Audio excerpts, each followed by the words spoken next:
এখন 20 তারিখ 20 জুলাই 2024। আমি দাঁড়িয়ে আছি মিরপুর 10 নম্বর গোল চত্বর। সময় এখন 5:30। ওই পাশে আপনারা দেখতে পাচ্ছেন যে আর্মি সাধারণ মানুষের সঙ্গে কথা বলছে।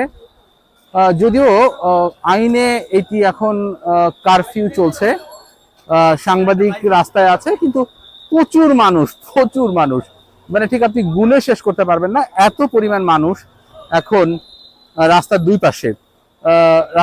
অর্থাৎ যেটা আগারগাঁর দিকে গেছে সেই রাস্তায়, আর যে রাস্তাটি 12 নম্বরের দিকে গেছে সেই দিকেও প্রচুর মানুষ অপেক্ষা করছিল। তারা দেখার চেষ্টা করছিল 10 নম্বরটা দেখুন। 10 নম্বরের যে পুলিশ বক্সটি ছিল সেটি আসলে একটা কঙ্কালের মতো একটা অবস্থানে দাঁড়িয়ে আছে। এটা খুবই ঝুঁকিপূর্ণ। হয়তো স্বাভাবিক অবস্থায় যদি এখন থাকতো তাহলে চিত্রটা ভিন্ন হতো। আমি রিক্সাওয়ালাদের সাথে কথা বলছিলাম, রিক্সাওয়ালারাও দেখলাম যে তারা খুব স্বাভাবিকভাবে পুলিশের উপরে ক্ষুব্ধ, সাধারণ স্টুডেন্টরা যেরকম ক্ষুব্ধ একইভাবে। কিন্তু এই বিক্ষোভকারীরা সেনাবাহিনীর যে সদস্য আসছে তাদেরকে স্বাগত জানাচ্ছে। তারা বলছে যে ভাই, আপনাদের সাথে আমাদের কোনো বিরোধ নেই, দয়া করে পুলিশকে সরান, পুলিশ আমাদেরকে মারছে, পুলিশকে সরান। তো সেনাবাহিনীর অনুরোধে আমরা এইখানে এই মুহূর্তে কোনো পুলিশ নাই, আপনারা দেখুন এই মুহূর্তে কোনো পুলিশ নেই।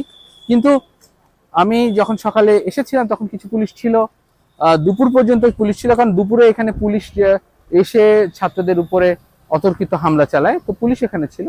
এই মুহূর্তে পুলিশদেরকে সরানো হয়েছে। ফলে পুলিশের প্রতি একটা ক্ষোভ, আপনি বলতে পারেন খুবই বিদ্বেষ এখানে কাজ করছে।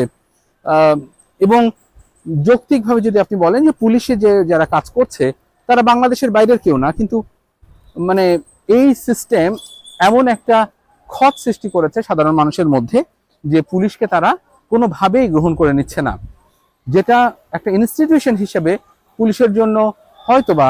আমরা দূরে দেখতে পাচ্ছি যে দূরে পুলিশ এখানে দাঁড়িয়ে আছে, এখানে পুলিশ অবস্থান করছে।